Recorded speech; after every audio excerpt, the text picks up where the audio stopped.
uchta narsaniga qat'iy amal qilaylik va mana shu uchta narsani hayotimizda qoida o'laroq bilaylik.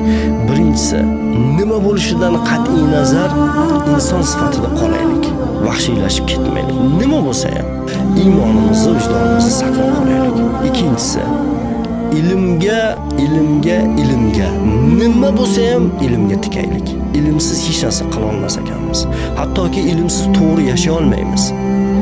Hattoki ilmsiz bir baxtli hayot qura olmaymiz. Hattoki ilmsiz oilamizni boshqara olmaymiz. Hammasi ilm. Hattoki ilmsiz hojatxonaga to'g'ri kirib chiqa olmaymiz, Inoyatul aka. Ilmi bor Hamma narsaning ilmi bor. Uchinchisi, oddiy, sodda, samimiy yashashni yo'lga qo'yaylik. Keksa yosh hayotga har kimki yetar, hammasi birma-bir izma-iz o'tar.